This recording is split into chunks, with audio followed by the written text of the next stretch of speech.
अल्हम्दुलिल्लाह रब्बिल आलमीन वस्सलातु वस्सलामु अला सय्यिदिल अंबिया वल मुरसलीन अम्मा बअद फ़अऊज़ु बिल्लाहि मिनश शैतानिर रजीम बिस्मिल्लाहिर रहमानिर रहीम तिल्का रुसुलु फ़द्दलना बअदहुम अला बअद मिनहुम मन कल्लमल्लाहु व रफ़अ बअदहुम दरजात सदक़ल्लाहुल अज़ीम व बल्लगना रसूलुहुन नबियुल अमीनुल मकीनुल मतीनुल करीम व नहनु अला ज़ालिका लमिनश शाहिदीन वश्शाकिरीन वल हामिदीन वल आबिदीन वल्हम्दुलिल्लाहि रब्बिल आलमीन। वक़ाल अल्लाहु तबारक व तआला फ़ी शान अज़मति मुस्तफ़ा सल्लल्लाहु तआला अलैहि व आलिहि व सल्लम इन्नल्लाह व मलाइकतहु युसल्लूना अलन नबी या अय्युहल्लज़ीना आमनू सल्लु अलैहि व सल्लिमू तस्लीमा अल्लाहुम्मा सल्लि अला सय्यिदिना मौलाना मुहम्मद व अला आलि मौलाना मुहम्मद व बारिक व सल्लिम सलातु व सलामुन अलैका या सय्यदी या हबीबी या रसूलल्लाह सल्लल्लाहु तआला अलैहि व सल्लम।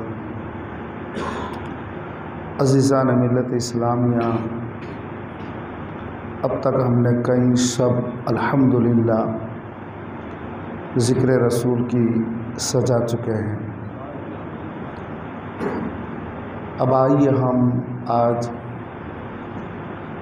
अल्लाह के जलीलुल क़द्र पैगंबर अज़ीम अंबिया के कायनात में चलते हैं।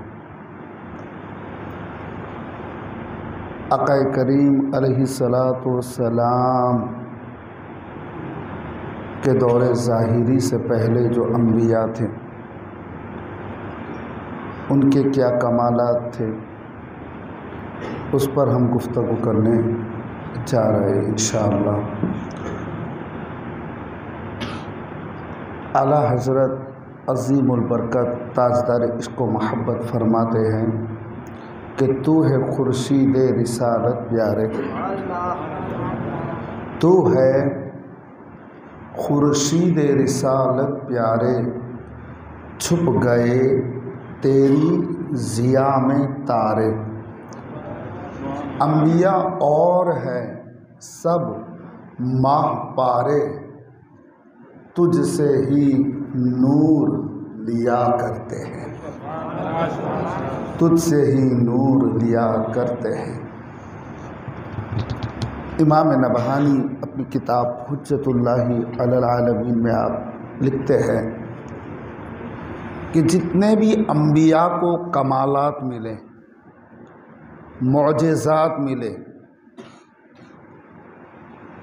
किसी को एक मौजज़ा मिला, किसी को 2 मिला, किसी को 10 मिले, किसी को और ज़्यादा मिले, वो तमाम मौजज़ात जो है और तमाम कमालात आका की ज़ात में है। और जिससे जो भी कमाल ज़ाहिर हुआ वो नूरे मोहम्मदी की निस्बत से ज़ाहिर हुआ है। आप अंदाज़ा करें तो आला हज़रत कहते हैं कि तू है खुर्शीद रिसालत प्यारे, यानी या रसूल अल्लाह आप रिसालत का वो सूरज हो कि जब सूरज तुलू होता है तो आपकी ज़िया और रोशनी में सारे सितारे छुप जाते हैं, और जब सूरज शाम के वक्त डूबता है तो फिर सितारे बाहर निकल आते हैं। दरअसल वो सितारे सूरज की रोशनी में छुप जाते हैं और दिन भर वो जो सितारे हैं वो सूरज से अपनी बैटरी चार्ज करते हैं, और जब सूरज शाम के वक्त डूबता है तो सितारे जो है फिर वो उसी सूरज की ली हुई रोशनी कायनात में बिखेरते हैं। तो आला हज़रत फरमाते कि तू है खुर्शीद रिसालत प्यारे, छुप गए तेरी ज़िया में तारे, और अंबिया और है सब माह पारे, अरे तुझसे ही नूर लिया करते हैं, तुझसे ही नूर लिया करते हैं। तमाम अंबिया में जो कमालात हैं वो सारे कमालात को समेट दो तो मोहम्मद मुस्तफ़ा का वजूद नजर आता है। कोई कमाल आपकी ज़ात बाबरकत से बाहर नहीं है। अल्लाह ने आपको ऐसा बनाया है कि उन अंबिया के कमालात पर आपके कमालात भारी हैं। आप सारे अंबिया को अगर देखने जाए तो वो तो बड़ा तफसीली मकाम है, मगर आइए हम कुछ कुछ अजीमुल कद्र जो पैगंबर गुजरे हैं उन पर हम गुफ्तगू करें। अजीज़ान मिल्लत इस्लामिया, सैयदुना आदम अलैहिस्सलातु वस्सलाम को क्या कमाल मिला है कि दुनिया के सबसे पहले इंसान होने का उन्हें फ़ख्र और शर्फ हासिल है। मगर जब आदम अलैहिस्सलाम में अल्लाहु अकबर रूह डाली गई तो हज़रत आदम अलैहिस्सलाम अल्लाहु अकबर आपने जो अर्श पे मोहम्मद रसूलुल्लाह का नाम लिखा हुआ देखा तो आदम हैरत में पड़ गए और हैरत में पढ़कर अर्ज़ किया, या अल्लाह ये मोहम्मद कौन है? यकीनन कोई बहुत ही अज़मत वाली ज़ात है जिनका मुक़द्दस नाम तेरे साथ लिखा हुआ है। अल्लाहु अकबर।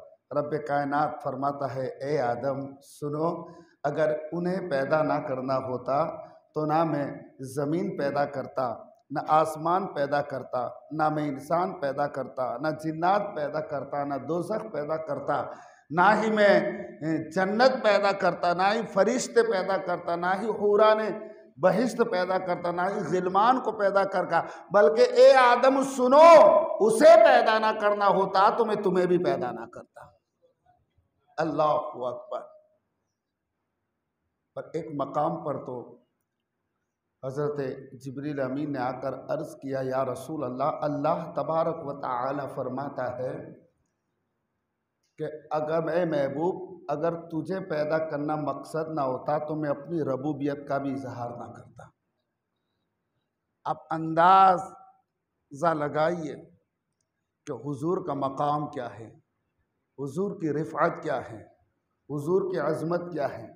हज़रत आदम को ये शर्फ हासिल है कि फ़रिश्तों ने सद्दा किया, जो ताज़ीम का सद्दा किया। मैं इससे पहले ये गुफ्तगू कर भी चुका हूँ। तो वो शर्फ आदम बहुत बड़ा है। आप मस्जिद मलाइका बने हैं, मगर मेरे दोस्तों मालूम है हमारे अकाबिर जो अपनी किताबों में लिखते हैं और हमारे अइम्मा लिखते हैं कि दरअसल वो जो सद्दा था आदम अलैहिस्सलाम को सद्दाए ताज़ीमी जो था वो नूरे मोहम्मदी की वजह से था। वो नूरे मोहम्मदी की वजह से था और वो नूरे मोहम्मदी की वजह से वो सद्दा था और उसी नूरे मोहम्मदी की वजह से अल्लाहु अकबर हजरत नूह की कश्ती तूफ़ान नूह में सलामत रही। उसी नूरे मोहम्मदी की वजह से नारे नमरूद इब्राहिम पर सर्द हो गई। उसी नूरे मोहम्मदी की वजह से इस्माइल ज़बीउल्लाह की गर्दन पर जो छुरी चल रही थी वो छुरी रुक गई। तो वो नूरे मोहम्मदी की वजह से सद्दाए ताज़ीमी था। और दूसरी बात ये है, खैर हज़रत आदम अलैहिस्सलाम को मस्जिद मलाइका बनाया, यानी उनको फरिश्तों ने सद्दा किया। तो ये फरिश्तों से अल्लाह ने हज़रत आदम की इज़्ज़त करवाई, ताज़ीम करवाई, तकरीम करवाई। तो ये इज़्ज़त और ताज़ीम अल्लाह ने फरिश्तों से करवाई। रब, चूँकि रब को कायनात सद्दा करे, रब किसी के लिए सद्दा नहीं कर सकता। तो मैं कहना ये चाहूँगा कि उस ताज़ीम जो आदम को शर्फ आदम जो हासिल हुआ है और जो अज़मत नबूवत का इजहार हुआ है, इसमें फरिश्ते तो शामिल हैं मगर रब की ज़ात शामिल नहीं है। मगर जब मोहम्मदुर रसूलुल्लाह की बारी आई तो रब्बे कायनात सबसे पहले अपने महबूब की इज्जत बढ़ा रहा है, अपने महबूब की अजमत बढ़ाकर खुद दुरूद भेजता है और फरिश्तों को हुक्म देता है कि तुम भी दुरूद भेजो। तो शर्फ़े आदम जो है वो बहुत आला है, मगर आका को जो शर्फ हासिल हुआ है जिसमें हर रोज़ सुबह और शाम फरिश्ते हुजूर की बारगाह में सलात व सलाम के नजराने पेश करते, और फरिश्ते क्या, खुदा हमेशा से अपने महबूब पर दुरूद भेजता है। अब आप अंदाजा कीजिए कि हजरत इदरीस अलैहिस्सलाम को अल्लाह ने बुलंदी अता की, तो आका को अल्लाह ताला ने इतनी बुलंदी अता की, इतनी बुलंदी अता की कि मेराज की रात आका को अल्लाह ने वहाँ बुलाया जहाँ मकाम भी नहीं था, जहाँ भी नहीं था, कुछ नहीं था। मका से ला मका मुस्तफ़ा को बुलाया।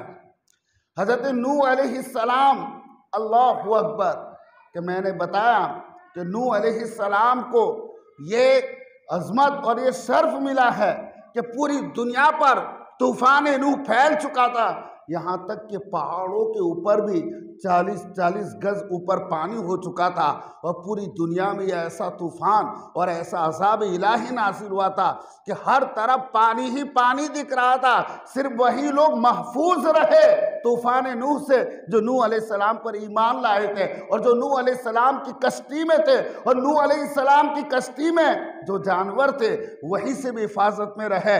तो तूफान नूह में नूह की कश्ती महफूज रही, ये बहुत बड़ा एजाज है। मगर अल्लाहु अकबर, हबीबे खुदा को रब्बे कायनात फरमाता है, वमा काना अल्लाहु लियुअज़्ज़िबहुम व अंत फ़ीहिम। ए महबूब, अल्लाह की ये शान ही नहीं है कि आप जिस कौम में मौजूद हो और अल्लाह उस पर अजाब भेजे। और दूसरी बात ये है कि ये पहली बार एक कमाल का नूह अलैहिस्सलाम ने जहाज बनाया था। जब आप ये जहाज बना रहे थे अल्लाह के हुक्म से, तो उस वक्त लोग जो थे कुफ़ार उनका मजाक उड़ाया करते थे। कुरान पाक के आप पहले दूसरे रुकू में पढ़ लीजिए, दूसरे रुकू में पढ़ लीजिए। वो लोग नूह अलैहिस्सलाम का मजाक उड़ाया करते थे कि ये सब नूह तुम क्या तैयारी कर रहे हो। आप बता रहे थे कि बहुत भयानक अजाब आने वाला है।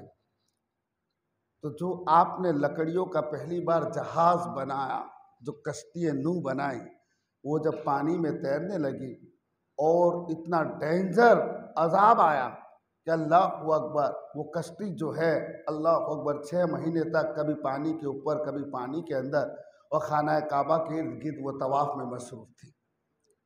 तो नूह अलैहिस्सलाम को ये कमाल मिला कि आपने फर्स्ट टाइम कश्ती बनाई, और आपकी कश्ती पानी में तैरने लगी, और आपकी कश्ती अज़ाब इलाही से महफूज रही। मगर मेरे दोस्तों, मैं एक बात बताऊंगा कि जो कश्ती बनी है वो तो लकड़ी से बनी हुई है, वो तो दरख्तों से बनी हुई है, दरख्तों की लकड़ियों से बनी है, और कश्ती का पानी में तैरना ये तो आदतन है। बेशक बड़े कमाल की बात है, मगर आइए जरा नबी करीम की बारगाह में चले। आकाए करीम सल्लल्लाहु अलैहि वसल्लम फतेह मक्का के बाद नदी के किनारे पर पहुँचे हैं, और वहाँ पर जनाब हज़रत अकरमा बिन अबू जहल वहाँ बैठे हुए थे।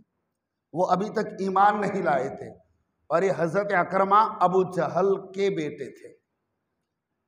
अकरमा बिन अबू जहल ने अर्ज किया, या रसूल अल्लाह सल्लल्लाहु अलैहि वसल्लम, अगर आप सच में अल्लाह के रसूल हैं तो नदी के उस किनारे एक पत्थर है, उस पत्थर को जरा हुक्म दीजिए कि आपके हुक्म पे वो पानी पे तैरता हुआ इधर आ जाए और वो पानी में डूबे ना।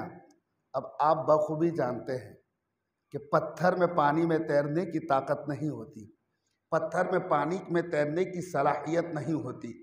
मगर हुजूर अलैहिस्सलातु वस्सलाम ने जब उस पत्थर को हुक्म दिया तो वो पत्थर तैरता हुआ नदी अबूर करके आया, और इस तरफ आकर बाबा से बुलंद पढ़ने लगा, अशहदु अल्ला इलाहा इल्लल्लाह व अशहदु अन्ना मुहम्मदुर रसूलुल्लाह। आका की रिसालत और आका की नबूवत की वो शहादत लेने लगा, वो गवाही देने लगा। अजीज़ान मिल्लत इस्लामिया, अब आप अंदाज़ा कीजिए कि जिस जिस नबी को जो कमाल दिया है अल्लाह तबारक व तआला ने उससे बढ़कर कमाल अता फरमाया है। अजीज़ान मिल्लत इस्लामिया, आप अगर गौर करें तो हज़रत इब्राहिम खलीलुल्लाह को देख लें। अल्लाह के खलील कितने जलीलुल कद्र पैगंबर हैं। हज़रत इब्राहिम खलीलुल्लाह अलैहिस्सलातु वस्सलाम को अल्लाह ने वो मकाम दिया, अल्लाह ने उनको मकाम खुल्लत पर बिठाया, तो मुस्तफ़ा जाने रहमत को मकाम मोहब्बत पर बिठाया। अल्लाह ने इब्राहिम को खलील बनाया, तो मुस्तफ़ा को अल्लाह ने अपना हबीब बनाया है। अजीज़ान मिल्लत इस्लामिया, अल्लाह के खलील हज़रत इब्राहिम खलीलुल्लाह को कई मोजेज़ात और कमालात से नवाजा गया। एक कमाल तो आपको ये था, अल्लाहु अकबर, कि आपके दर पर फरिश्ते आए थे। फरिश्तों मेहमान बन के आए थे, क्योंकि अल्लाह के खलील की आदत मुबारक थी कि जब तक अल्लाहु अकबर कोई मेहमान नहीं आता तो खाना नहीं खाते थे। कई दिन तक मेहमान ना दिखा तो रब ने फरिश्तों को भेज दिया, जाओ मेरे इब्राहिम के वहां चले जाओ ताकि मेरा इब्राहिम खाना खा ले। कितना बड़ा एजाज है, इब्राहिम के घर पर फरिश्ते मेहमान बनकर आते हैं। यह हज़रत इब्राहिम अलैहिस्सलाम के लिए बहुत बड़ा एजाज है, ये आपकी बहुत बड़ी शान है। मगर मैं कहना ये चाहूँगा दोस्तों कि आकाए करीम की शान क्या है। आप गौर कीजिए कि जब मेहमान आता है तो मेहमान भले ही मर्तबे में छोटा हो, मेहमान जो है भले ही मर्तबा और रुतबे में छोटा हो, मगर घर का मेज़बान जो है उसको तवाज़ु करना पड़ती है।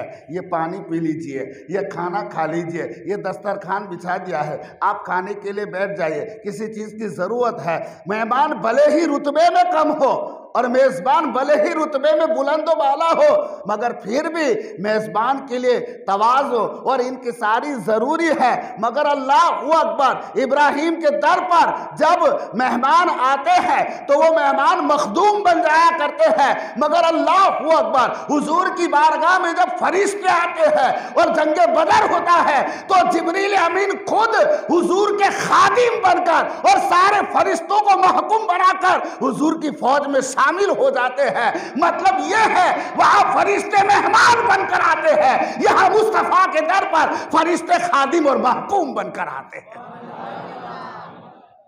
यहां आका की बारगाह में फरिश्ते खादिम और महकूम बनकर आते हैं। अल्लाह के खलील इब्राहिम को वो कमाल हासिल है, अल्लाहु अकबर, कि हजरत इब्राहिम खलीलुल्लाह अलैहिस्सलातु वस्सलाम, अल्लाहु अकबर, आपको नारे नमरूद में डाल दिया गया। इतनी भयानक आग जिसके शोले जैसे आसमान से बातें कर रहे हो। कई दिन तक लकड़ियां जमा की गई और जब उस नारे नमरूद के शोले भड़कने लगे तो हज़रत इब्राहिम को जैसे मंजनीक में रखकर दूर से आपके जिस्म जसद अक़दस को नारे नमरूद में फेंका गया। रब्बे कायनात कुरान में फरमाता है, या नारुकूनी बरदं व सलामन अला इब्राहिम, ऐ आग मेरे इब्राहिम पर सलामती वाली और ठंडी हो जा। ऐ आग मेरे इब्राहिम पर सलामती वाली और ठंडी हो जा। गोया इब्राहिम के कदम रखते ही वो आग एयर कंडीशन की तरह ठंडी हो गई, एसी की तरह ठंडी हो गई।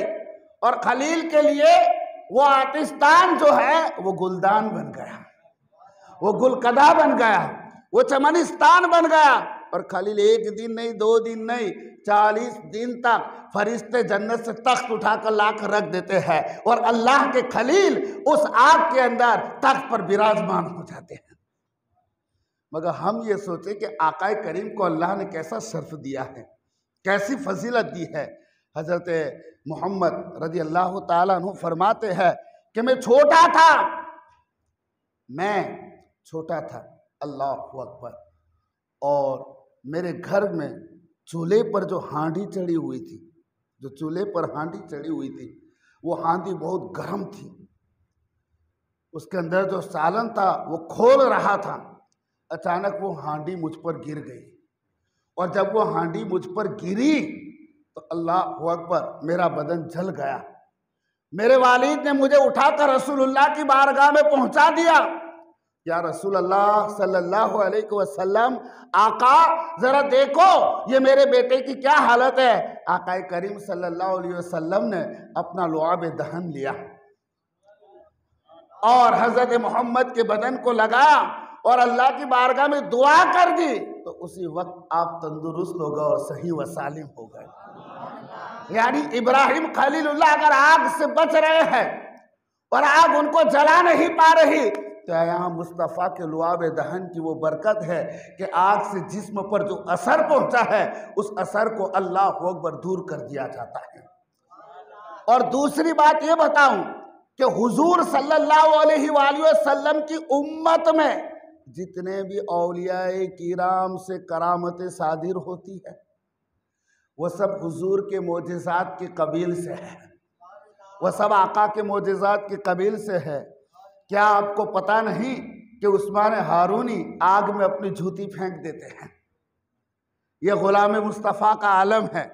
हज़रत अबू मुस्लिम खुलानी रदी अल्लाह ताला अन्हो, ये सैयदना अबू बकर सिद्दीक रदी अल्लाह ताला अन्हो के दौर में थे और उनके ज़माने में एक शख्स था असवद बिन कैस, उसने नबूवत का ऐलान किया था।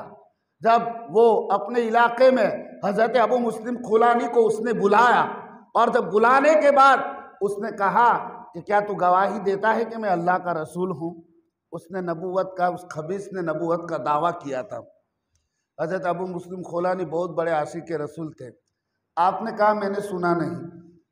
उसने कहा क्या तू गवाही देता है कि मैं अल्लाह का रसूल हूँ?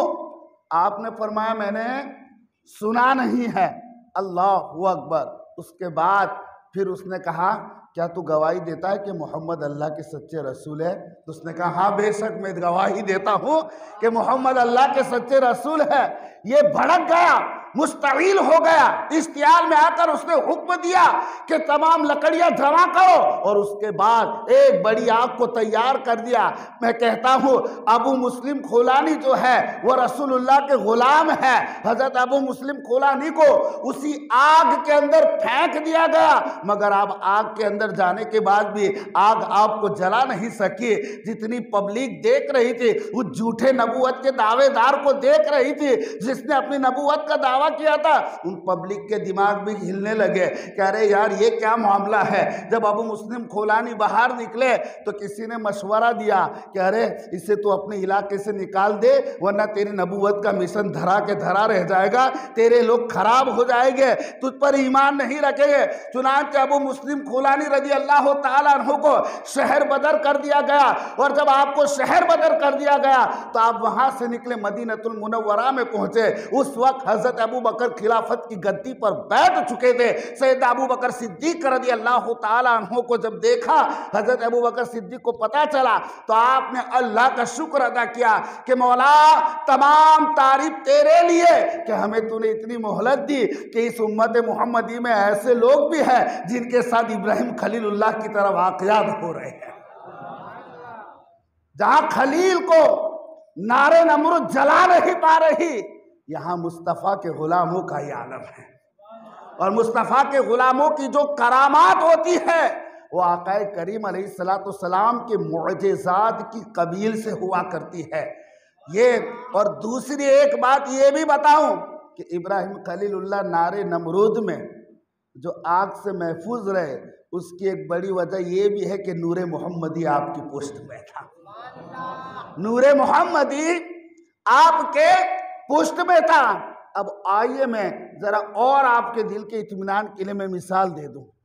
हजरत अनस बिन मालिक इमाम नबहानी यूसुफ हुज्जतुल्लाह अलल आलमीन फी मुअजिज़ाति सय्यदिल मुरसलीन में लिखते हैं कि हजरत अनस बिन मालिक ये लंबे अरसे दराज तक हुजूर की खादिम रहे हैं।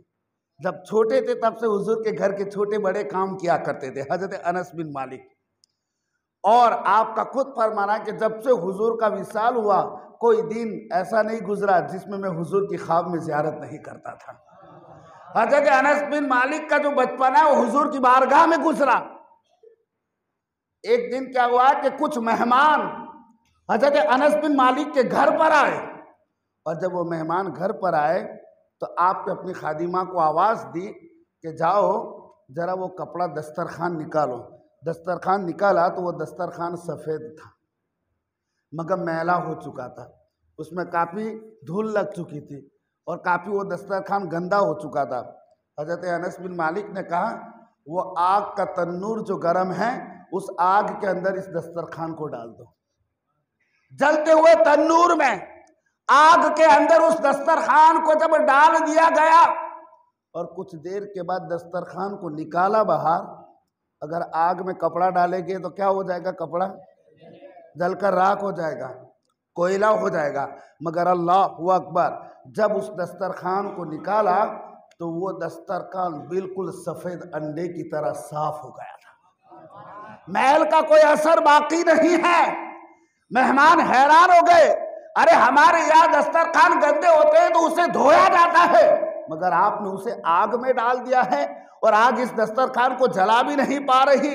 अल्लाहु अकबर। हज़रत अनस बिन मालिक ने फरमाया, ये वही कपड़ा है जिससे रसूलुल्लाह सल्लल्लाहु ताला अलैहि वसल्लम ने अपने चेहरे या हाथों को लगाया हुआ था। उस दिन से आज तक हमें इस कपड़े को कभी जलाने की हाजत नहीं पड़ी, कभी जरूरत नहीं पड़ी। जब भी ये गंदा होता है हम तन्नूर में डाल देते हैं और निकालते हैं तो बिल्कुल साफ और शफाफ चमकने लगता है। अब मैं आपको एक बात बताऊं और थोड़ा जहन हाजिर रखे तो इंशाअल्लाह मज़ा आएगा। मुझे आप एक बात बताइए कि इब्राहिम खलीलुल्लाह जब आग में गए, अल्लाह के प्यारे खलील आग में गए तो रब का हुक्म क्या था? या ना रुकूनी बरदम, ए आग ठंडी हो जा। क्या हुक्म था? ठंडी हो जा। तो जब आग ठंडी हो गई तो अल्लाहु अकबर, जलाने का तो सवाल ही नहीं पैदा होता। बात समझ में आ रही है? मगर और वो ठंडी ऐसी हो गई कि गुलकदा बन गई, जैसे फूलों का बाग हो गई। तो जब हज़रत इब्राहिम गए तो आग ठंडी हो गई। तो आग ठंडी हो गई तो अब जलाने का सवाल ही नहीं पैदा होता।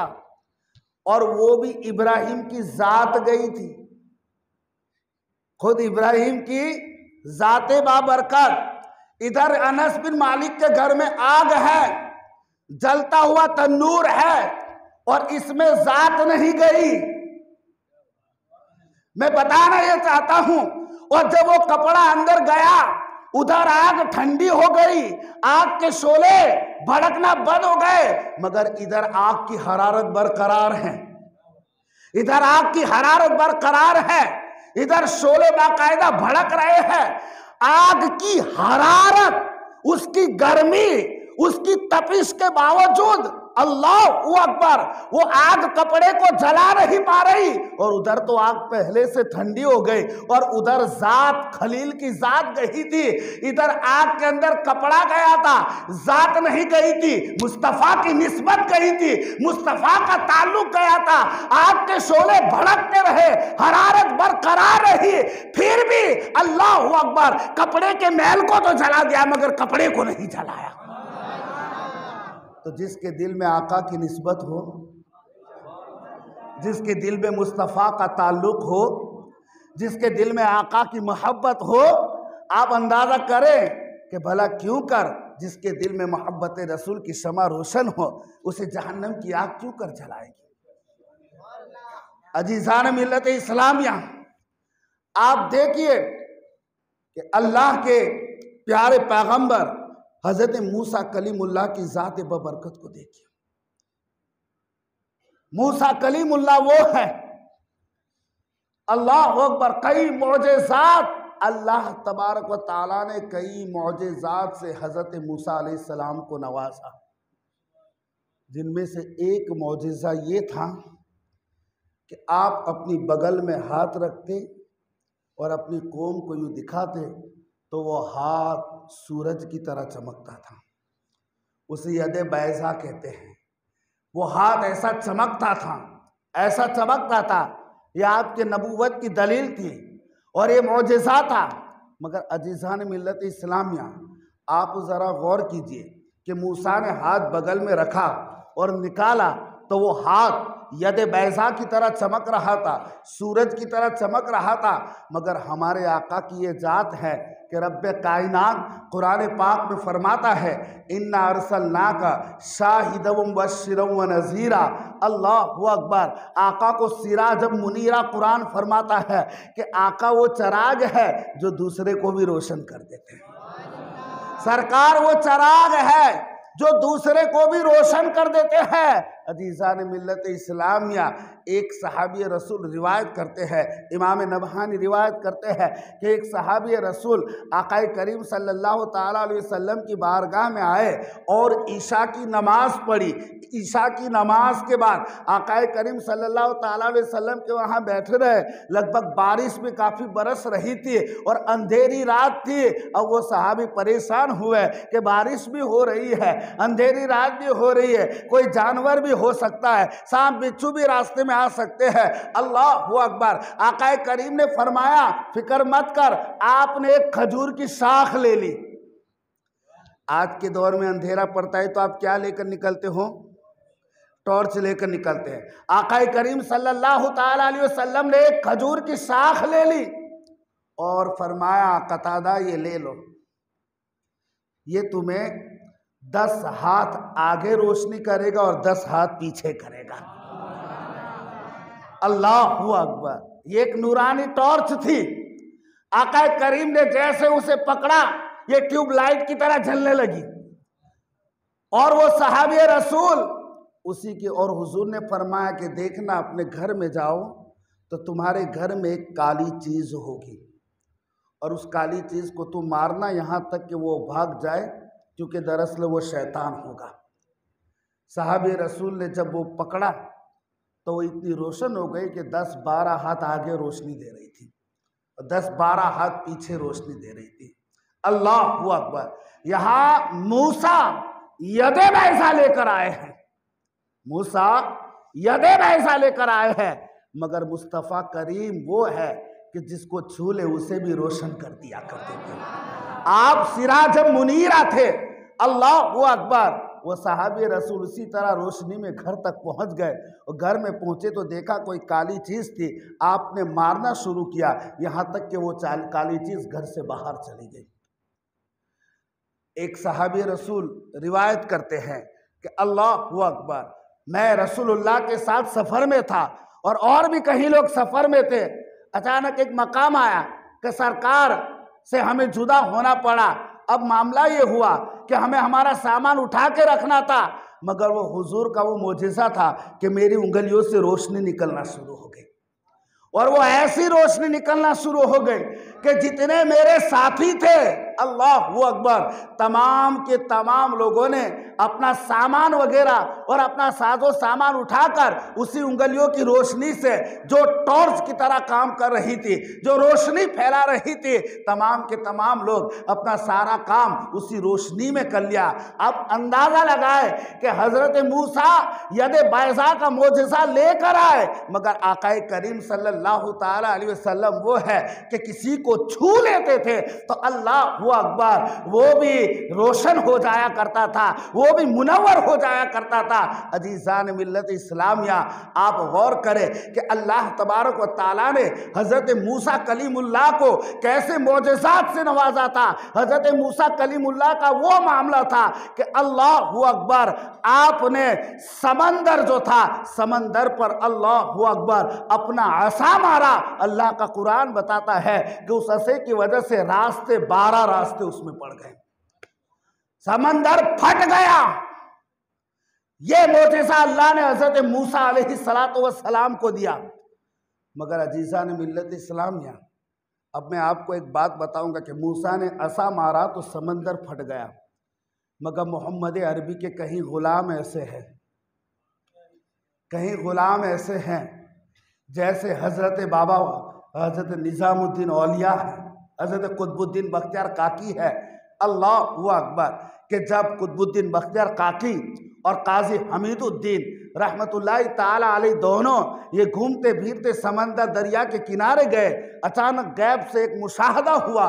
उन्होंने क्या देखा कि एक बड़ा बिच्छू निकला है अल्लाह वो अकबर, जिसे सिर्फ बसीरत वाले देख सकते थे, बसारत वाले नहीं देख सकते थे। बसारत हमारे पास है, बसीरत अहलुल्लाह के पास होती है। उनके पास दिल की भी आंखें होती है, दिल के भी कान होते हैं, दिल की भी जबान होती है। हजरत अल्लाह अकबर, हजरत कुतुबुद्दीन बख्तियार काकी ने देखा कि एक बड़ा बिच्छू है जो समंदर, जो अल्लाह अकबर दरिया पे चलते हुए आगे जा रहा है, और वो बिच्छू कोई छोटा वोटा नहीं था, ऊंट के मिस्ल बड़ा था। दोनों बुजुर्ग देख के हैरान हो गए, जरूर इसके पीछे खुदा का कोई राज है। अल्लाह ये मुशाहदा हमें करा रहा है। ये दोनों अल्लाह के मुकद्दस वली थे। इन लोगों ने सोचा कि हम कैसे पार करें। अल्लाह अकबर, दोनों अल्लाह के वली ने हाथ उठा दिए कि या अल्लाह, अगर हम दुर्वेशी के लायक हो चुके हैं तो हमारे लिए इस समंदर में रास्ता बना दे।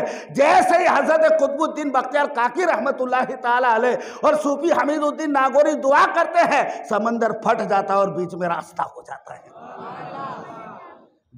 जब उनके गदा भर देते हैं शाहाना जमाना की झोली, जब उनके गदा भर देते हैं शाहाना जमाना की झोली, अरे मोहताज का ये आलम है तो मुख्तार का आलम क्या होगा। मोहताज का ये आलम है तो मुख्तार का आलम क्या होगा। अजीज़ान मिल्लत इस्लामिया, जब मैंने मिसाल छेड़ दी तो इस वाक़े को पूरा भी कर दूं। हजरत कुतुबुद्दीन और सूफी हमीदुद्दीन नागौरी पीछे पीछे बिच्छू के गए। अब ये बिच्छू गया एक दरख्त के पास। ये दोनों बुजुर्ग पीछे से देख रहे कि बिच्छू को किस काम के लिए अल्लाह ने भेजा है। एक दरख्त है और एक दरख्त के नीचे एक आदमी उल्टे मुंह लेटा हुआ है, जमीन की तरफ मुंह था और लेटा हुआ है, और उसके पास एक बहुत बड़ा अजदहा अपना मुंह खोलकर बैठा हुआ था। अनकरीब ही था कि वो अजदहा जो होता है, जो बड़ा सांप होता है, अपने जबड़े खोले और उस सोने वाले इंसान को अपने अंदर निगल ले। वो बिच्छू आया और उस अजदहा पर हमला कर दिया, उस अजदहा को ख़त्म कर दिया, फिर बिच्छू गायब हो गया। हज़रत कुतुबुद्दीन बख्तियार काकी अपने ख़ास दोस्त हमीदुद्दीन नागौरी से कहने लगे कि वाह, क्या खुदा की कुदरत है। अल्लाह तबारक व तआला ने अपने इस बंदे पर ऐसा करम किया कि उसे पता ही नहीं चला कि इस पर क्या आफत आई थी और कैसे इंतजामात फरमा दिए थे। अजीज़ान मिल्लत इस्लामिया, दोनों बुजुर्गों ने कहा चलो ज़रा इसको बताए तो सही, सोया हुआ है, ज़रा बताए कि रब का तुझ पर कितना करम है, सदाई शुक्र अदा कर। जब दोनों बुजुर्गों ने हिलाया तो वो तो हिला ही नहीं। आखिर ताकत से पलटाया तो देखा कि वहाँ उल्टी की हुई थी और उस उल्टी के अंदर शराब थी। मतलब शराब पीकर वो धत पड़ा हुआ था और शराब की उसने कै की हुई थी। दोनों बुजुर्ग हैरान हो गए, या अल्लाह, ये क्या मामला है, क्या मांजरा है, ये तेरी क्या शान है, एक शराबी की हिफाजत के लिए इतना बड़ा इंतजाम। दोनों के दिल में ख्याल आया, अल्लाह अकबर। अभी ख्याल ही आना था कि गैब से आवाज़ आई, हातिब से निदा आई, ए कुतुबुद्दीन, ए हमीदुद्दीन, अगर इसी तरह हम सिर्फ अपने नेक बंदों की हिफाजत करेंगे तो मेरे गुनहगार बंदों का कौन ख्याल रखेगा, मेरे गुनहगार बंदों की कौन हिफाजत करेगा। अल्लाह अकबर। अजीज़ान मिल्लत इस्लामिया, तो अल्लाह ताला अपने बंदों से बड़ी मोहब्बत करता है, खा वो नेक हो या गुनहगार हो। बस ये है कि बंदा अपने रब की बारगाह में तौबा करता रहे, रजू इल्लाह करता रहे, तौबतुन नसूहा करता रहे, खुदा की बारगाह में सजदा रेज हो जाए। अरे एक शराबी पर जब इतनी इनायत है तो एक बंदा सिद्क दिल से अपने गुनाहों से तौबा कर ले, अल्लाह के हुजूर आकर सजदा रेज हो जाए, तो सोचिए रब की उस पर कितनी इनायतें हो जाएगी। रब अपने बंदों से इतनी मोहब्बत करता है, इतनी मोहब्बत करता है, जितना के बंदों से उनकी माएँ उनसे मोहब्बत नहीं करती, इतना अल्लाह मोहब्बत करता है। तो मैं कहना ये चाहूँगा कि कुतुबुद्दीन बख्तियार काकी तो रसूल पाक के ग़ुलामों के ग़ुलामों के ग़ुलामों के, ख्वाजा मोइनुद्दीन चिश्ती के ग़ुलामों के, अल्लाह ख्वाजा मोइनुद्दीन चिश्ती के ग़ुलाम है। जब उनका ये मामला है कि उनकी दुआओं से ये करामत सादिर हो जाती है कि दरिया बीच में से फट जाता है, तो आप अंदाज़ा कर लीजिए कि रसूल पाक का आलम क्या होगा। मूसा अलैहिस्सलाम के असा मारने से दरिया फट जाता है। यहाँ मोहम्मद अरबी के गुलाम दरिया को फाड़ कर रख देते हैं। और मैंने बताया कि औलिया किराम की जो करामात होती है वो आका करीम के मोजिज़ात की कबील से हुआ करती है, वो आका करीम के मोजिज़ात की कबील से हुआ करती है। और बात ऐसी नहीं है, मुस्तफ़ा जाने रहमत के सहाबी हजरत साद इब्न अबी वक्कास रदी अल्लाह ताला अन्हु, गालिबन ये वाक़या मैं कल आपको सुना भी चुका हूँ कि जब साद इब्न अबी वक्कास जब ईरान फतेह कर रहे थे और जब मदायन के किनारे आए थे, सारे कुफ़ार उस किनारे की तरफ चले गए थे। इन्होंने ब्रिज जला दिया था, पुल को जला दिया था, कश्तियों को आग लगा दिया था। साद इब्न अबी वक्कास और सब परेशान थे कि अब उन कुफ़ार का मुकाबला कैसे करे, उन्हें पकड़ा कैसे जाए, क्योंकि बीच में दरिया है, दरिया पार कैसे होगा। तो एक रिवायत में यह भी आता है कि हजरत साद इब्न अबी वक्कास रज़ी अल्लाह ताला अन्हु ने दुआ की तो दरिया ने बीच में से रास्ता दे दिया। तो जब उनके गदा भर देते हैं शाहाना जमाना की झोली, अरे मोहताज का ये आलम है तो मुख्तार का आलम क्या होगा। और बेशक मैं ये कहना चाहूँगा कि अजीज़ान मिल्लत इस्लामिया, हज़रत मूसा अलैहिस्सलाम के एक हंसे की ज़रब ने समंदर को फाड़ कर रख दिया। तो ज़रा मुझे बताइए कि ये मोजिज़ा कहाँ हुआ है? ये मोजिज़ा ज़मीन पर हुआ है, इस जहान रंगो-बू में ये मोजिज़ा हुआ है, ये ज़मीन पर मौजूदा है, ये ज़मीनी मोजिज़ा है। क्योंकि जिस दरिया को आपने असा मारा वो दरिया कहाँ है? इसी दुनिया में है, इसी ज़मीन पर है। मगर अल्लाहु अकबर, जब आका करीम से मोजिज़े का मुतालबा किया गया तो रसूल पाक ने, मूसा ने असे को ताकत लगा कर मारा, आका करीम ने सिर्फ उंगली से इशारा कर दिया तो वो चांद इस ज़मीन का नहीं था, आसमान का था। मूसा ने अपने असे से दरिया को फाड़ दिया, रसूल पाक ने उंगली के इशारे से चांद को फाड़ के रख दिया। और ये कमाल आका का मूसा अलैहिस्सलाम के इस कमाल से बहुत बड़ा कमाल है, ये बहुत बड़ा कमाल है मोहम्मद रसूलुल्लाह सल्लल्लाहु ताला अलैहि वसल्लम का। हज़रत मूसा अलैहिस्सलाम ने जब पत्थर पर असा मारा तो पत्थर से पानी के 12 चश्मे निकल आए। सुभान अल्लाह, बहुत बड़ा मोजिज़ा आपका है, 12 चश्मे पानी के निकल आए। अजीज़ान मिल्लत इस्लामिया, मेरे आका के कमाल पे भी ज़रा गौर करें कि मूसा ने जब पत्थर पे असा मारा 12 चश्मे पानी के निकल आए। मगर कुर्बान जाए आका के मोजिज़ात पर। मैं कहना ये चाहूँगा कि ये बहुत बड़ा मोजिज़ा है, पत्थर पे मार के 12 चश्मे पैदा करना कोई छोटी बात नहीं है। ये अल्लाह के जलीलुल क़द्र पैगम्बर हज़रत कलीम का बहुत ही बड़ा मोजिज़ा है। मगर मैं कहना ये चाहूँगा कि मेरे दोस्तों, पानी फिर भी आदतन वो मिट्टी से ही निकलता है, और पत्थर मिट्टी की एक किस्म है, और पहाड़ों से भी पानी निकलता है। तो पानी जो है वो आम तौर पे जो उसका निकलना है वो मिट्टी से ही निकलता है, वो पत्थर से ही निकलता है। मगर एक जंग का मामला है, आका करीम के सारे सहाबा है, अल्लाहु अकबर, सहाबा किराम रिज़वानुल्लाहि ताला अलैहिम अजमईन अर्ज़ करते हैं, या रसूल अल्लाह, पानी की बड़ी किल्लत हो गई है, पानी हमारे पास नहीं है। आका करीम सल्लल्लाहु ताला अलैहि वसल्लम ने फरमाया एक बर्तन लाया जाए। अजीज़ान मिल्लत इस्लामिया, अब मुस्तफ़ा जाने रहमत सल्लल्लाहु ताला अलैहि वसल्लम ने पानी अपने हथेली अपने हाथ पे डाला, और उसके बाद बताया जा रहा है कि आका करीम की उंगलियों से पानी के चश्मे उबलने लगे।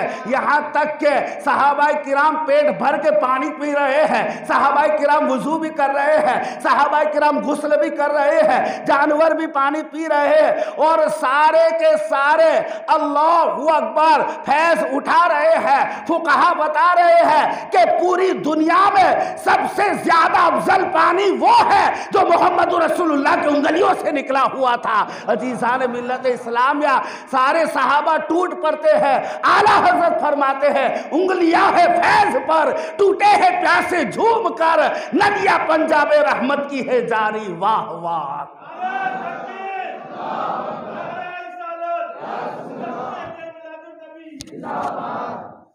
आप अंदाजा कीजिए, पानी जो होता है वो आदतन पत्थर से निकलता है, मिट्टी से निकलता है।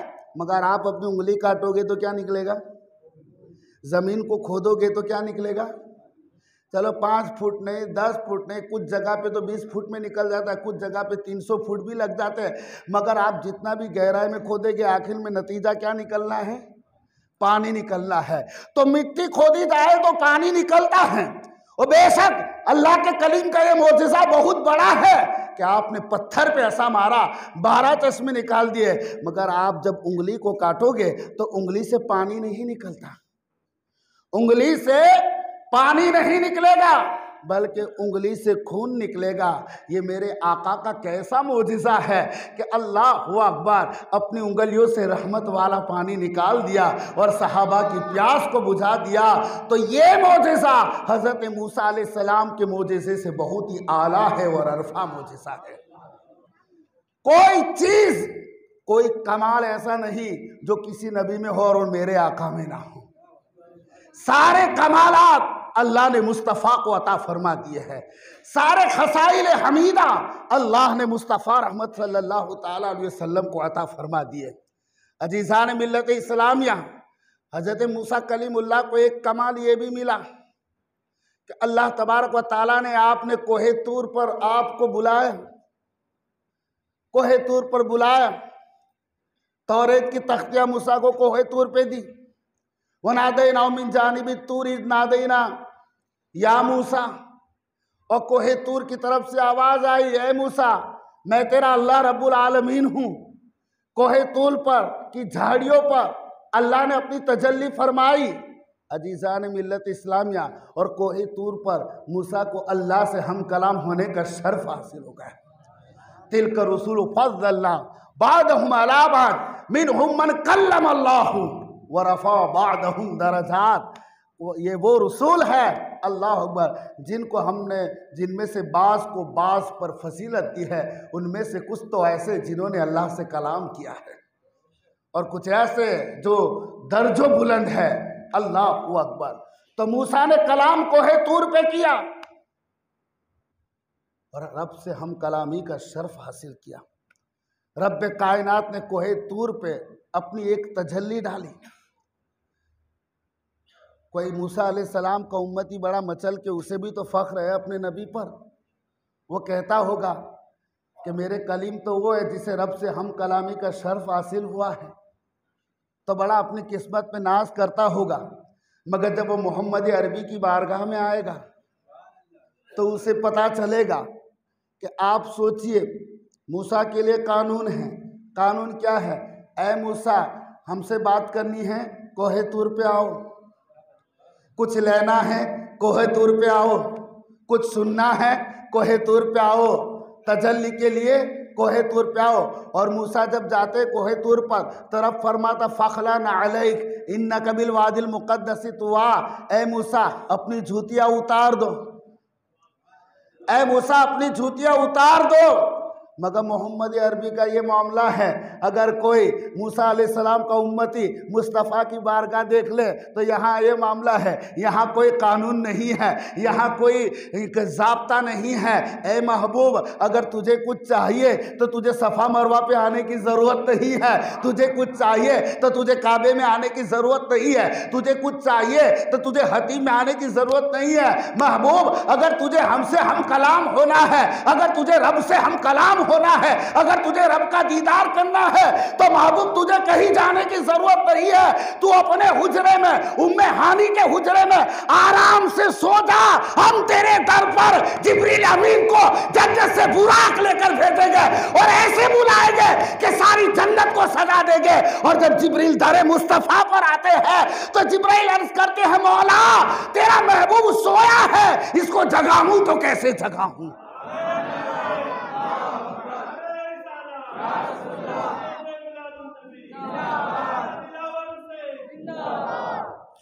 मूसा को बात करनी हो तो कोहे तूर पे जाए, कुछ लेना हो तो कोहे तूर पे जाए, कुछ सुनना हो तो कोहे तूर पे जाओ, हम कलामी करनी हो कोहे तूर पे जाए। और कोहे तूर पे भी ऐसे जाना है कि मूसा अपनी जूतियों को उतार दे। 40 दिन तक रोजे मूसा को रखना पड़ते हैं, मगर मोहम्मद अरबी आराम से सोए हुए हैं। यहाँ जिब्रील अमीन को बड़े एहतमाम, बड़े एहतसाम के साथ अल्लाह अकबर रब इस तरह भेज रहा है। इसराफील से कह रहा रहा है, इसराफिल तुम अपने साथ 40,000 फरिश्तों को ले जाओ, मिकाइल तुम भी अपने साथ 40,000 फरिश्तों को ले जाओ।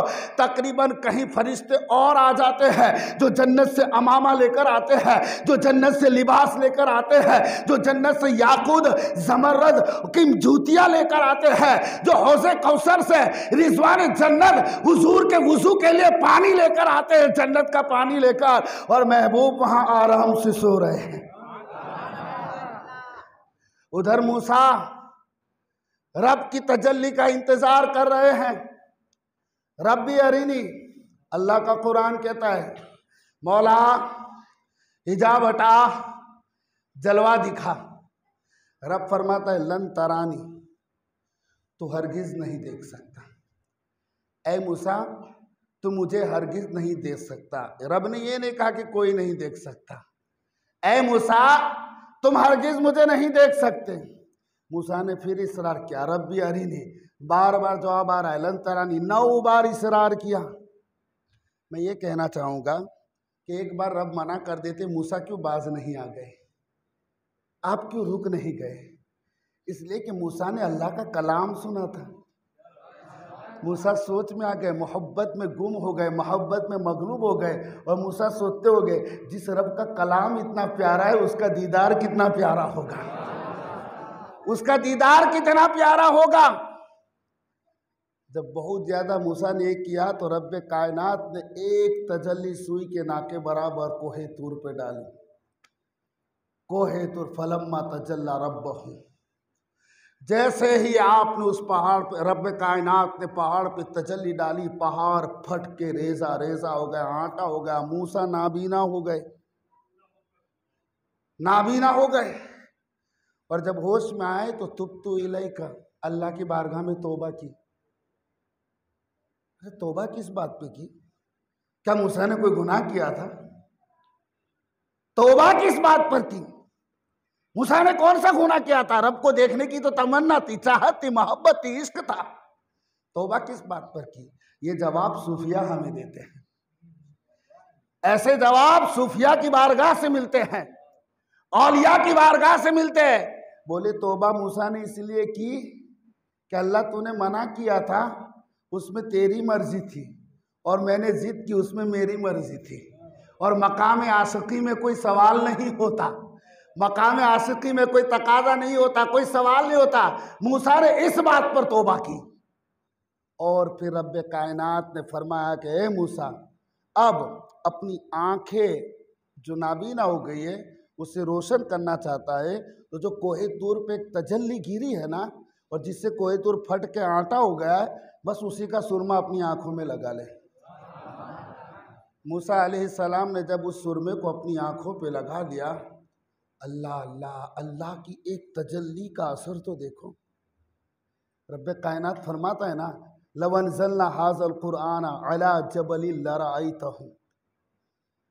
रब्बे कायनात फरमाता है, खाशिय मुतसद्दिअम मिन खशियतिल्लाह, कि अगर हम इस कुरान को किसी पहाड़ पे नाजिल कर देते तो पहाड़ फट फट के रेजा हो जाता। मैं कहना ये चाहूँगा, पहाड़ उस वही इलाही को जज्ब नहीं कर सकता, उसे बर्दाश्त नहीं कर सकता। या रसूल अल्लाह आपका सीना कैसा होगा, या रसूल अल्लाह आपका आलम नशरह लका सदरक वाला सीना कैसा होगा, कि सारे कुरान की तजल्लियात अपने कल्ब अतहर पे जज्ब कर ली। अब जो कुछ मुस्तफ़ा को मिल रहा है, वो जब कुछ उम्मत को मिल रहा है, मुस्तफ़ा की ज़बान के वसीले से मिल रहा है। मूसा ने जब वो सूरमा आँखों में लगाया, तब हाल ये हो गया कि जो मूसा की आँख को देखता उसकी आँख फूट जाती। खैर ये तो एक लंबी तफसील है, मगर मैं कहना ये चाहूँगा कि उस आँखों में ऐसी रोशनी अल्लाह के तजल्ली जो पहाड़ पे गिरी, और उस निस्बत से जो पहाड़ रेजा हो गया, ऐसी रोशनी आँखों की हो गई थी कि मूसा अंधेरी रात में, वो अंधेरी रात कि हमको हाथ ना दिखे अपना, ऐसी अंधेरी और काली रात में 50 किलोमीटर की दूर पर या 50 मील की दूर पर, और वो भी काले पहाड़ के ऊपर, एक काली चींटी, जो आंट जिसे हम कहते हैं, काली चींटी को काली रात में 50 किलोमीटर की दूरी पर काले पहाड़ पर चलते हुए मूसा देख लेते थे। चलते हुए मूसा देख लेते थे। ये रब की एक तजल्ली जो पहाड़ पे गिरी, इसके बाद मूसा की आंखों का ये आलम हो गया, रोशनी इतनी बढ़ गई। अरे मूसा, ये तजल्ली डायरेक्ट आपकी आंखों पे नहीं गिरी थी, पहाड़ पे गिरी थी, और उसके सुरमे से आपकी आंखें इतनी रोशन हो गई। मगर मेरे मुस्तफा जब मेराज की रात गए तो एक बार खुदा का दीदार नहीं किया, 9 बार दीदार किया। यानी नमाज कम कराने में मुस्तफा आते फिर जाते, आते फिर जाते। जब बार बार हुजूर ने ये देखा है, जब तजल्ली की निस्बत से आपकी आंख का ही आलम है, तो मेरे महबूब साहिब मेराज मोहम्मद रसूलुल्लाह की निगाहों का आलम क्या होगा।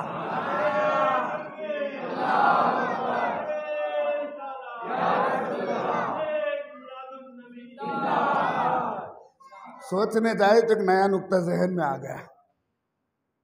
अल्लाह का करम हुआ, मूसा 50 मील की दूरी से देख रहे काली चींटी को। तजल्ली की ये बरकत है, और हम सबका अकीदा है कि मेरे आका जिंदा है। और हदीस भी फरमाते हैं, हदीस पाक में है कि अंबिया जिंदा है, वो अपनी कब्रों में रिज़्क दिए जाते हैं। तो मेरे आका जिंदा है। जब मूसा की तजल्ली से रोशनी का ये आलम है, तो यकीनन फिर क्या हिंदुस्तान है, क्या पाकिस्तान है। मोहम्मद रसूलुल्लाह आज भी अभी भी गुंबद खसरा में बैठकर अल्लाहु अकबर अपने गुलामों को जलसा मिलाद करते हुए देख रहे हैं। जलसा मिलाद करते हुए आका करीम मुशाहदा फरमा रहे हैं। तो मैं कहना ये चाहूँगा कि इधर आका को मुस्तफ़ा बुला रहा है, इधर मुस्तफ़ा को अल्लाह बुला रहा है, इधर मूसा को बार बार कोहे तूर पे जाना पड़ रहा है। अजीज़ान मिल्लत इस्लामिया, जब मूसा ने तकाजा किया रब्बी अरीनी, मौला हिजाब हटा, जलवा दिखा, रब ने फरमा लन तरानी, ऐ मूसा तू नहीं देख सकता। मूसा ने अर्ज़ किया मौला फिर वो कौन है जो तुझे देख सकता है। ऐ मूसा वो तो मेरा हबीब है जो मुझे देख सकता है। मौला मैं तेरा कलीम हूँ, मुझे कलीमुल्लाह का शर्फ मिला है, मैंने तुझसे हम कलामी की है, और मोहम्मद तेरे हबीब है। ज़रा ये तो बता कलीम और हबीब में फ़र्क क्या है। आवाज़ आई, ऐ मूसा सुनो, कलीम वो है कि जिसको मुझसे बात करनी हो तो 40 दिन तक रोजा रखना पड़ेगा, कोहे तूर पे आना पड़ेगा, जूतियों को निकालना पड़ेगा। मगर हबीब वो है जो आराम से उम्मे हानी के हुजरे में लेटा हो और मैं जिब्रील से कहूं जिब्राइल जाओ मेरे महबूब को लेकर आ जाओ। ऐ मूसा सुनो, कलीम वो है जो खुदा की रजा चाहे, और हबीब वो है जिसकी खुद खुदा रजा चाहे। खुदा की रजा आला हजरत फरमाते हैं चाहते हैं दो आलम, खुदा की रजा चाहते हैं दो आलम। अरे खुदा चाहता है रज़ाए मोहम्मद, खुदा चाहता है रज़ाए मोहम्मद। अजीज़ान मिल्लत इस्लामिया, जो शर्फ मूसा को मिला, जो शर्फ आदम को मिला, जो शर्फ नूह को मिला, इदरीस को मिला, उन तमाम शर्फ से बढ़कर मेरे आका को शर्फ मिला है। दाऊद अलैहिस्सलाम की क्या खासियत थी, अल्लाहु अकबर, लोहा पकड़ लेते तो लोहा मोम हो जाता है। सुभान अल्लाह, कहो हमारे भी तो नबी, लोहा पकड़ लेते तो लोहा मोम हो जाता, और उसी लोहे से जंग में पहनने वाली जो ज़िरा होती है, बख्तर है, उसको बना लेते, जंग के औरा मतलब जंग के औजार बना लेते थे। उन्हें आग की भट्टी में डालने की ज़रूरत नहीं पड़ती थी। हज़रत दाऊद अलैहिस्सलाम लोहे को पकड़ लेते थे, आटे की तरह गोंद डालते थे, और उससे जंग के असलहा सामान वगैरह बना लिया करते थे हज़रत दाऊद अलैहिस्सलाम। मगर जहन में एक ख्याल आता है कि लोहे को हाथ से पिघलाना बहुत बड़ी बात है, ये बहुत बड़ा सर्प है और बहुत बड़ा मोजिज़ा है। मगर दिल और दिमाग पर थोड़ा ज़ोर देकर सोचिए, क्या लोहे में पिघलने की काबिलियत है कि नहीं है? लोहे में पिघलने की सलाहियत है या नहीं है? है ना? तभी तो आप घर पे छुरी से अपनी सब्जी काट रहे हैं, छुरी से बकरे ज़ुबा कर रहे हैं, और कितनी भी चीज़ें लोहे है जिससे सामान बना। ये माइक हमारे सामने है, बराबर। तो लोहे में पिघलने की सलाहियत है, काबिलियत है, मगर उसको लोहार जो है भट्टी से गुजार के एक मरहले को पार करा के फिर जाके उसे आकार में ढालता है। तो एक बात समझ में आई कि दाऊद अलैहिस्सलाम का बहुत बड़ा मौजज़ा है, जिसे आग में खूब आग में तपाकर पिघलाया जा सकता है, उसको दाऊद सिर्फ छूते हैं तो मोम हो जाता है। मगर मेरे दोस्तों, आपने कभी सुना है कोई पत्थर कभी मोम हुआ है? पत्थर कभी मोम हुआ है?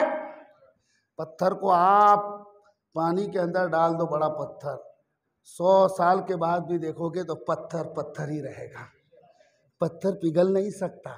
लोहा तो फिर भी पिघलने की काबिलियत रखता है, पत्थर पिघल नहीं सकता। मगर कुर्बान जाए, मेरे आका पत्थर पर अपना कदम मुबारक रखते हैं तो आका के कदमों की ठंडक पाकर पत्थर का कलेजा मोम हो जाता है। जिसे कोई पिघाल ना सके उसे मुस्तफ़ा के कदम पिघला देते हैं। तो दाऊद अलैहिस्सलाम, बेशक आपका बहुत बड़ा मोजिज़ा, मगर मेरे मुस्तफ़ा का मोजिज़ा आपसे बड़ा है, मेरे मुस्तफ़ा का कमाल आपसे बड़ा है। अजीज़ान मिल्लत इस्लामिया, हज़रत ईसा अलैहिस्सलाम के तो मोजिज़े कुरान में हैं और कई मोजिज़े हैं, जिसमें से एक मोजिज़ा ये है कि आप मुर्दों को जिंदा कर दिया करते थे। वही तुखरिजुल मौता, हज़रत ईसा अलैहिस्सलाम मुर्दों को जिंदा कर दिया करते थे। हमें भी कोई हदीस मिलती है कि कोई चीज़ जिंदा हुई है हुजूर से? तो मुझे एक बात बताइए, हुजूर तो वो है कि सिर्फ जिंदा ही नहीं करते थे, जो बेजान चीज़ें होती थी उसे जानदार कर दिया करते थे। मूसा मुर्दों को अल्लाह के हुक्म से ईसा जिंदा कर देते थे, तो वो मुर्दे को जिंदा करते थे। किसको करते थे? मुर्दे को जिंदा करते थे। मुझे ये बताइए, माइक को आप मुर्दा बोलोगे? कभी किसी ने सुना है? कब्रिस्तान में जाओ तो मरहूम को मुर्दा बोलोगे, माइक को मुर्दा बोलोगे? नहीं बोलोगे। मोबाइल को मुर्दा बोलोगे? नहीं। पंखे को नहीं। मुर्दा वो चीज को बोलते हैं जिसमें पहले रूह थी, जिसमें पहले रूह मौजूद थी, उस चीज को मुर्दा बोलते हैं। अब मैं आपको कहना चाहूंगा, ईसा अलैहिस्सलाम मुर्दों को जिंदा कर देते थे, बहुत बड़ा कमाल है, बहुत बड़ा मोजिज़ा है। मगर ईसा काम इतना करते थे, जो रूह निकली थी उसे वापस अंदर कर दिया करते थे, वापस लौटा दिया करते थे। मगर अल्लाहु अकबर, आकाए करीम पर कुर्बान जाइए, हम इस माइक को मुर्दा नहीं कह दे, क्योंकि इसमें पहले रूह नहीं थी। मतलब ये बेजान है, ये माइक भी बेजान है, ये पंखा भी बेजान है। आकाए करीम सल्लल्लाहु ताला अलैहि वसल्लम की बारगाह में अबू जहल आया और उसके हाथ में बंद मुट्ठी के अंदर कंकरियां थी, और उसने आकर कहा, ए मोहम्मद ये बता मेरी बंद मुट्ठी में क्या है? हुजूर जानते थे ये बड़ा कमीना है, बड़ा चालाक है, बड़ा झूठा है, जबान का बहुत चर्ब है। सरकार ने फरमाया, मैं बताऊं या वो बता दे जो तेरी मुट्ठी में है?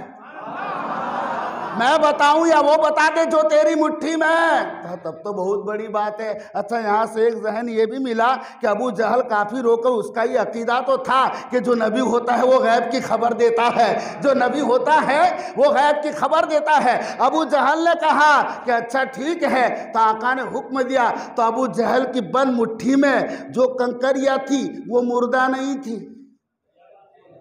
मुर्दा किसे कहते हैं? जिसमें पहले रूह हो। बेशक अल्लाह के नबी ईसा मुर्दों को जिंदा अल्लाह के हुक्म से कर देते थे। उनका कमाल ये था, निकली हुई रूह को रिटर्न कर दिया करते थे, वापस कर दिया करते थे। मगर यहाँ तो काफिर की मुट्ठी के अंदर, काफिर आजम की मुट्ठी में जो बंद मुट्ठी में कंकरियां थी, हुजूर ने फरमाया, ए बंद मुट्ठी में रहने वाली चीज अब तू ही बता दे मैं कौन हूं। तो अबू जहल की बंद मुट्ठी के अंदर जो कंकरियां थी वो पुकार उठी, अशहदु अल्ला इलाहा इल्लल्लाह व अशहदु अन्ना मुहम्मदुर रसूलुल्लाह। अरे ईसा ने मुर्दों को जिंदा किया, उसमें रूह को लौटा दिया। मुहम्मदुर रसूलुल्लाह ने बेजान को जानदार अल्लाह के हुक्म से कर दिया।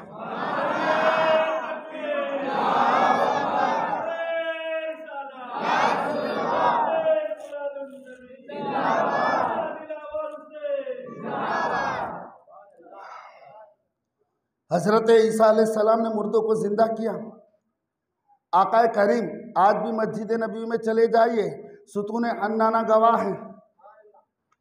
सुतून हन्नाना वो जो एक लकड़ी का तना था, सूखा तना था, हुजूर उसी पर टेक लगाकर खुतबा दिया करते थे। सूख चुकी थी वो लकड़ी। किसी साहबी ने अर्ज किया, या रसूल अल्लाह मिंबर हो तो बेहतर हो, सरका ऊपर बैठेंगे तो पीछे वाले भी सहरे व दुआ की ज़ियारत किया करेंगे। सरकार ने कहा ठीक है, तो ऐसे मिंबर लगा और इससे पहले सुतून हन्नाना था। अल्लाह अकबर। आका करीम जैसे बड़े सहाबा बताते हुजूर आते गए, अभी तक सुतून हन्नाना ने कोई भी एक्शन नहीं लिया। और जैसे हुजूर सुतून हन्नाना से गुजरे और सुतून हन्नाना पीछे रह गया, हुजूर मिंबर पे चढ़े, सुतून हन्नाना ऐसे रोने लगा जैसे छोटे बच्चों की तरह रोने लगा। सारे सहाबा ने आवाज सुन ली, हुजूर मिंबर से उतरे और सुतून हन्नाना को अपने सीने से लगा लिया। कहा या रसूल अल्लाह मुझे शर्फ था आपकी कुर्बत का। आका ने फरमाया सुतून हन्नाना बता दे, बोल क्या तू चाहता है कि मैं तुझे पहले की तरह हरा भरा कर दूं, पहले की तरह हरा भरा कर दूं, या तू चाहता है कि तू जन्नत में चला जाए और तेरे दख्त अल्लाह के नेक बंदे औलिया सालेहीन खाया करें। सुतून हन्नाना ने कहा या रसूल अल्लाह मुझे जन्नत के लिए छोड़ दीजिए। कहने का मतलब यह है कि मुस्तफ़ा के वो मुझसे जो बेजानदार जानदार हो गए। आपको बात समझ में आ रही है? हजरत सुलेमान अलैहिस्सलाम, अल्लाह अकबर, क्या जाहो जलाली, चरिंदों पर हुकूमत, परिंदों पर हुकूमत, दरिंदों पर हुकूमत, दरिया की रवानियों पर हुकूमत, हवाओं पर भी हुकूमत। अल्लाह ने कुल कायनात को मुसख्खर कर लिया, यहाँ तक कि शयातीन को भी ताबे कर लिया। वत्तबअू मा तत्लु शयातीन, शैतानों को भी ताबे कर लिया। सारी मखलूक को अल्लाह ने सुलेमान अलैहिस्सलाम के लिए मुसख्खर कर लिया। तो मेरे नबी को भी ऑप्शन मिला था, क्या महबूब तुझे हम अब्द नबी बनाए यानी बंदा नबी बनाए या बादशाह नबी बनाए? सुलेमान अलैहिस्सलाम को बादशाह बनाया था, रब ने फरमाया तुझे अब्द नबी बनाए या बादशाह नबी बनाए? कहा मौला मुझे बंदा नबी ही रहने दे। मेरे आका ने अब्द नबी बनने को पसंद किया, मगर सवाल ये है कि सुलेमान अलैहिस्सलाम जहाँ शैतान को ताबे करते थे, इमाम नबहानी इमाम यूसुफ रहमतुल्लाहि ताला अलैह हुज्जतुल्लाहि अलल आलमीन में रिवायत करते हैं कि एक मर्तबा वहाँ तो शैतान ताबे थे, मगर मेरे आका मस्जिद में नमाज पढ़ रहे थे, अचानक इब्लीस सामने आ गया। हुजूर के मुकाबले में सरकार मदीना जलाल में आ गए और उसको पकड़ा और मस्जिद के सुतून के साथ बांध दिया। शैतान के सरदार को हुजूर ने मस्जिद के सुतून के साथ बांध दिया। आप अंदाजा कीजिए, वहाँ शैतान थे, या शैतान के सरदार को हुजूर ने बांध दिया। और सुलेमान अलैहिस्सलाम का अल्लाहु अकबर कितना फरमान। हजरत सुलेमान अलैहिस्सलाम का मामला तो देखो कि हवा पर ऐसी हुकूमत थी कि तख्त पर बैठ जाते, क्योंकि पूरी दुनिया की हुकूमत थी तो सबका दौरा करना था ना, तो आप हवा को हुक्म दे देते और आप तख्त पर बैठ जाते, तो आपका जुलूस इस शान से जाता कि पीछे जिन्नातों का लश्कर होता और परिंदे जो होते थे वो अपने परों को यूं फैला देते थे ताकि धूप से साया ना हो। और सुलेमान अलैहिस्सलाम का तख्त हवाओं में उड़ रहा था। ये पहला एरोप्लेन था, आप हवा में उड़ रहे थे। 1 महीने का रास्ता 1 दिन में तय हो जाता था। ये शान सुलेमान अलैहिस्सलाम की थी, ये तेज़ी सुलेमान अलैहिस्सलाम की थी, ये सुरअत सुलेमान अलैहिस्सलातु वस्सलाम की थी। 1 महीने में कितना रास्ता तय हो जाता था? 1 महीने में हो जाता था, 1 दिन में हो जाता था। मगर कुर्बान जाए मुस्तफ़ा की रफ्तार पर। पूरी दुनिया जानती है मेराज का सफ़र कितना लंबा था और कितनी तेज़ी से हुजूर गए कि बिस्तर भी गर्म रहा। आप जिस जगह को छोड़ोगे वो जगह गर्म रहेगी, मगर कितनी देर तक? लम्हे भर तक। इससे पहले कि बिस्तर ठंडा हो हुजूर आ गए। हुजूर जो वुज़ू कर रहे थे वो वुज़ू का पानी जो बह रहा था, वो भी अभी ज़मीन में समाया नहीं, इससे पहले हुजूर आ गए। और हुजूर के मकान के दरवाजे की जो जंजीर थी वो अभी साकित नहीं हुई, हिल रही थी, इससे पहले हुजूर आ गए। तो सुलेमान अलैहिस्सलाम 1 महीने का रास्ता एक दिन में तय करते थे, रसूलुल्लाह ने कहीं सालों का रास्ता चश्मे ज़दन में तय कर लिया। और कोई कहे भाई ये कैसे किया, किस तरह किया, तो मैं आला हजरत के शेर से आपको समझाऊंगा। आला हजरत फरमाते, वो जो ना थे तो कुछ भी ना था, और वो जो ना हो तो कुछ भी ना हो। वो जो ना थे तो फिर कुछ भी ना था, और वो जो ना हो तो फिर कुछ भी ना रहेगा। अरे जान है वो जहान की, जान है तो जहान है। मतलब कायनात का जो सिस्टम रब ने बनाया है, अल्लाहु अकबर, जो मेरे मुस्तफ़ा की रहमत के तुफैल चल रहा है। अजीज़ान मिल्लत इस्लामिया, तो आका कायनात की जान है, आका जाने कायनात है। लक़द जाकुम रसूलुम मिन अनफुसिकुम, आका कायनात की जान है।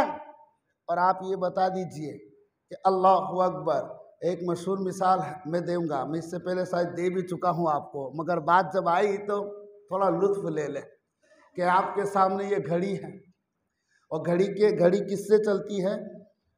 सेल से चलेगी, बराबर ना।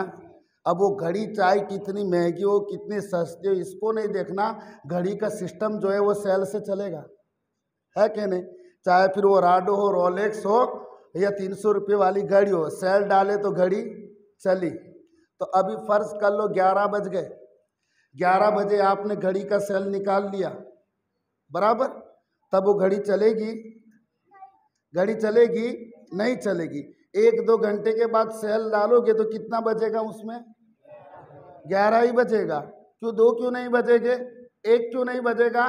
क्यों? क्योंकि वो घड़ी का काम ही था, वो सेल से चलती है, उसकी जान सेल है।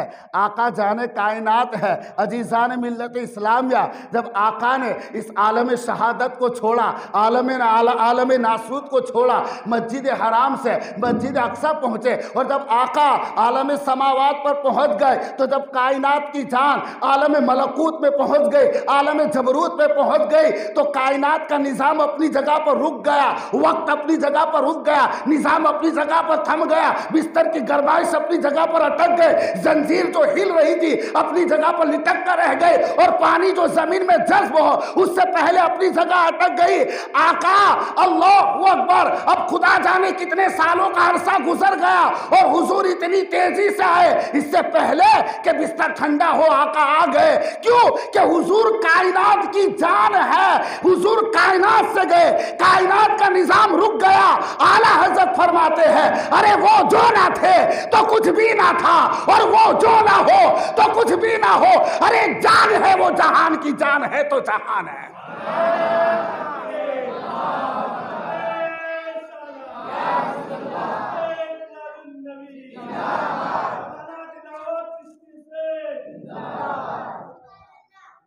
तो अजीज़ान मिल्लत इस्लामिया, बहुत सारे अंबिया हैं, बहुत सारे कमालात और फ़ज़ाइल हैं, और हुजूर का वो मकाम है, अल्लाहु अकबर।